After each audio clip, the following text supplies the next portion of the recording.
Estoy súper encantada de poder introducir estas jornadas. Mi ponencia se titula El estudio de la historia de las mujeres en la arqueología, dónde, por qué y cómo. Y bueno, antes quería hacer un poco lo que ha comentado Carito ahora mismo. ¿Cuál es el origen de estas jornadas?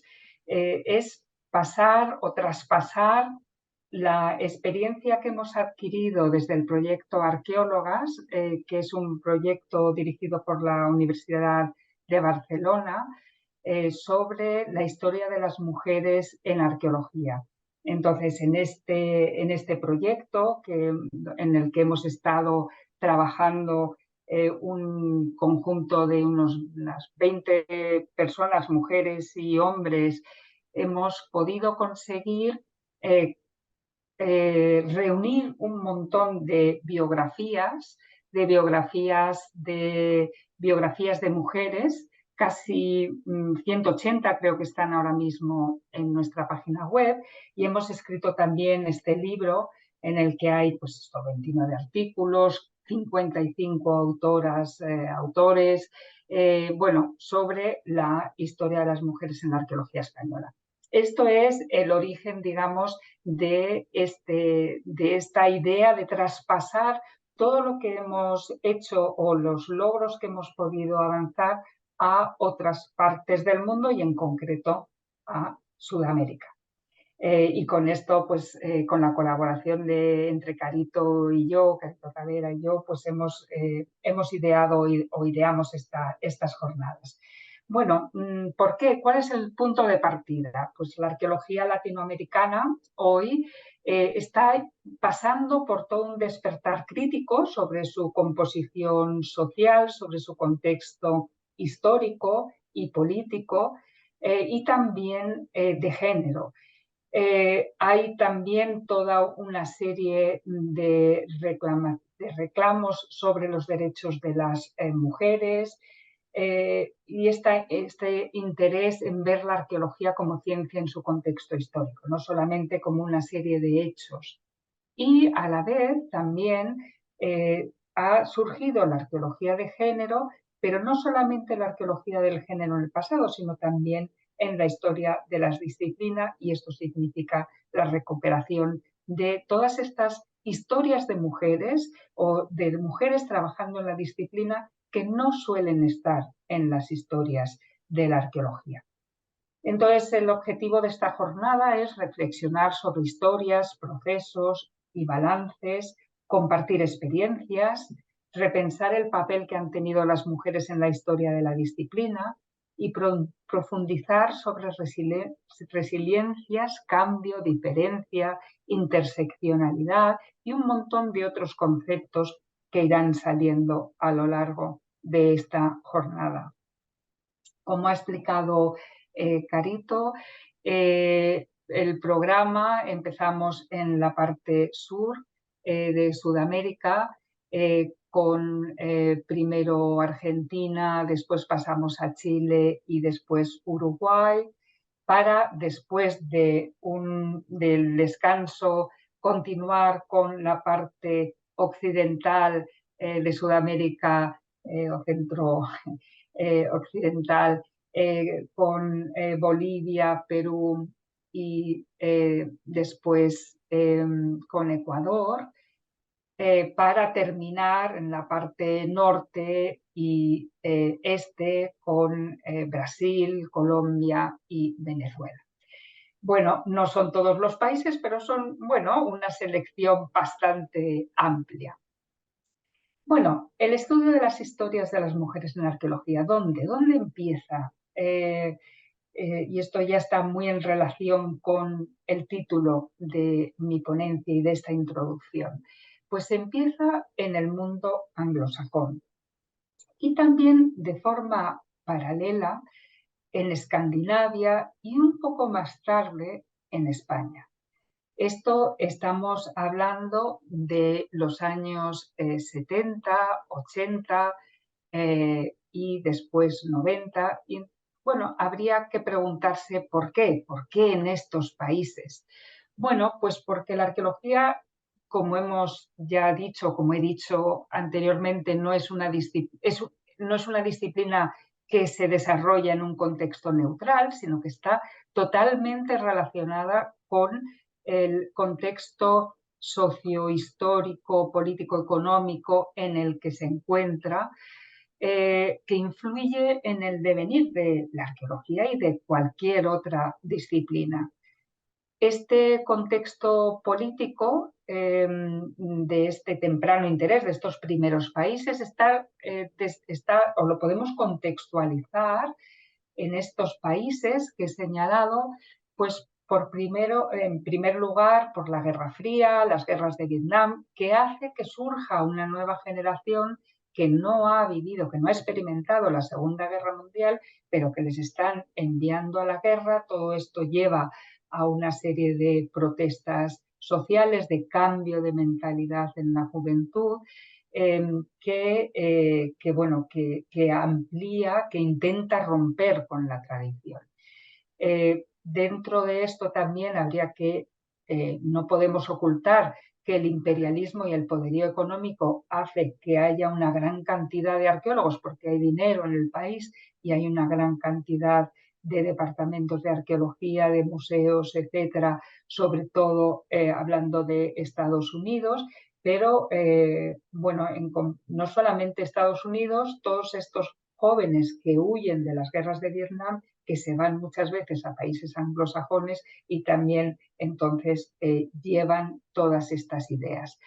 Escandinavia, podemos hablar de los gobiernos socialistas, la estabilidad económica, hay una potenciación en concreto de todo lo que es el feminismo, porque lo que hace surgir tanto en Estados Unidos, en Australia, etcétera, son pues los movimientos sociales, los movimientos en favor de la integración racial y también el feminismo. Y en Escandinavia la integración, el feminismo es algo muy importante en estos años, con discriminaciones positivas, etcétera. Y en España yo explicaría este temprano resurgimiento, que es algo posterior a lo anterior, a los otros países, pero muy, muy cercano, y es por la transición política, el cambio de una dictadura a la democracia, que hace que haya de nuevo un grupo importante de jóvenes que quiere romper con toda la tradición. Y entre esta juventud, las mujeres se crean lo que es la segunda ola del feminismo. La primera ola del feminismo será la de las sufragistas, la segunda ola del feminismo es la de los años 70. Y cuando las profesionales llevan esto a su profesión, lo que hace es que las ideas feministas entren, por ejemplo, en antropología. En antropología, y de la antropología pasará a la arqueología. Bueno, la antropología, ¿y por qué? Bueno, pues sabéis que fuera de Europa, vosotros lo sabéis mejor que yo, fuera de Europa las dos cosas suelen estar muy unidas. Entonces empezará en antropología y pasará a arqueología rápidamente en los años 70. Aquí tenéis una revista noruega, que es Kan, que ha desaparecido hace unos pocos años, que es Mujeres y Arqueología en Noruega. Y esta revista se publicó, no sé, 20 o 30 años. Y una serie de libros también.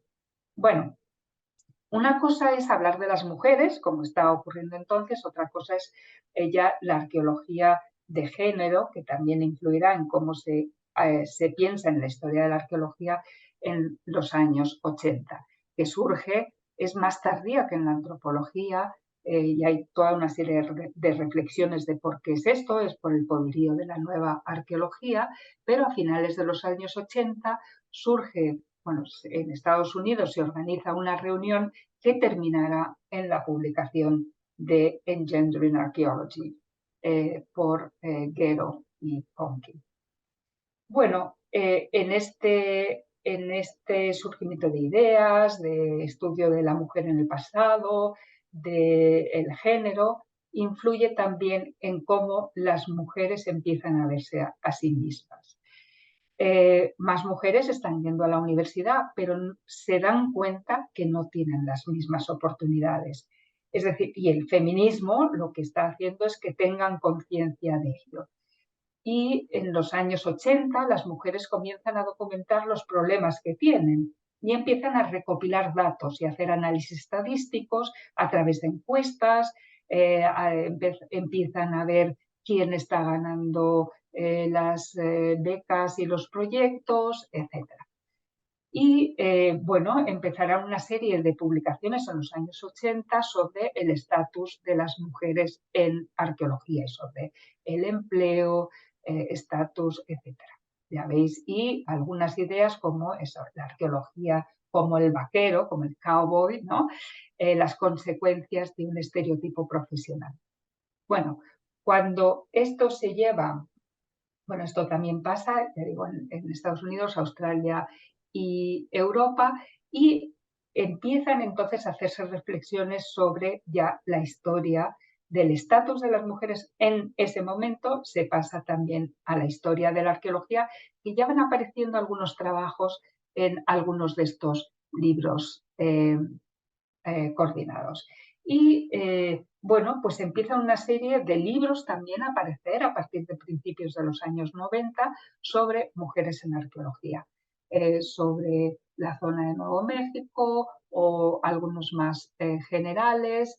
Este que edité yo con Marie-Louise Sorensen de Europa, de historia de mujeres en Europa, etcétera. Ahí ya aparecen una serie de libros a partir, como ya veis, esta es una excepción y es otra cosa, pero sí habla, lo que intenta este primer libro es, oye, que hay mujeres, que vosotras podéis estudiar arqueología. No es la idea tanto de ser crítico con la historia de la arqueología, sino utilizar la historia de la arqueología y modelos, el role model, ¿vale? Para que haya chicas que empiecen a estudiar arqueología. Bueno, ¿qué tipo de preguntas se hacen en estos primeros estudios sobre las mujeres en arqueología? Pues quiénes nos han precedido. Hay una búsqueda de nombres, porque es que realmente la memoria sobre estas mujeres se había empezado a perder. Entonces hay una búsqueda de nombres y la recuperación de biografías. Y también una reflexión de por qué no están incluidas en la historia de la arqueología. Una reflexión historiográfica, si es que hay que escribir la historia de la arqueología de forma diferente para poderlas incluir. Y cómo se ha manifestado la discriminación en los diferentes periodos de la historia en arqueología. ¿Tuvieron los mismos derechos en el acceso a la educación, por ejemplo? ¿O se les apoyó de la misma manera? ¿Se les dieron las mismas oportunidades? Todas estas son reflexiones que están en estos primeros libros y todavía hoy en día. Bueno, entonces desde estos primeros países donde se desarrolla, sí que actualmente empieza a haber reflexiones en todas partes del mundo. Y un ejemplo muy claro es el libro que se acaba de publicar este año de Sandra López Varela, Women in Archaeology, que incluye capítulos de todas partes del mundo. Es decir, que ya es un proceso que se ha empezado a generalizar, una reflexión. ¿Cómo han cambiado las preguntas? Bueno, han cambiado, ¿qué preguntas se han añadido ahora mismo con respecto a lo que había antes? Bueno, pues hay un interés en la interseccionalidad, es decir, no todas las mujeres somos lo mismo, hay influencia de raza, religión, estatus, edad, etcétera.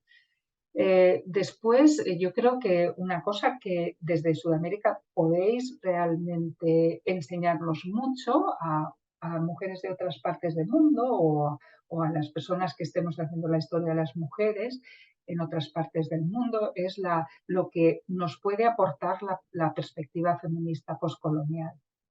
También se están analizando sesgos en los discursos, los procedimientos, las prácticas que llevan a esta discriminación contra la mujer. Y bueno, nos hemos dado cuenta que no hay fórmulas mágicas ni únicas. Existe una multiplicidad en las dinámicas de poder dentro de la profesión. Hay muchas, no hay esas fórmulas mágicas, hay muchos planos que analizar. Y bueno, lo último también es analizar la cuestión del acoso sexual en todos sus rangos de importancia. ¿Por qué es importante recuperar arqueólogas? Nos deberíamos preguntar, porque, bueno, algunos dirían, ¿y por qué? ¿Qué más nos da? ¿No? Si no se han escrito es porque no son importantes. Bueno, son importantes los estereotipos, que las estudiantes tengan estereotipos y se perciban a sí mismas como capaces de conseguir llegar a una posición en la profesión. También es muy importante comprender la herencia recibida en la disciplina y analizar por qué el pasado se ha escrito en términos masculinos, entender por qué quedan en pie todavía muchos de estos sesgos, porque entendiendo quizá sepamos también cómo afrontarlos y intentar acabar con ellos, aprender cómo otras mujeres lograron superar los obstáculos y saber las que no lo lograron. Es importante ver todas estas cuestiones. Hacer una crítica de cómo se han escrito las historias de la arqueología. Hace falta quizá cambiar la forma de escribir la historia de la arqueología para que no sea simplemente sea unilineal, digamos, ¿no? Y recuperar la memoria de todas aquellas mujeres que nos precedieron y que han sido silenciadas. Bueno, con esto doy terminada esta breve introducción. Muchas gracias, Margarita. Muy bien, entonces con estas primeras reflexiones y marco contextual sobre los estudios de las mujeres en la arqueología, vamos a dar inicio al primer bloque del Cono Sur.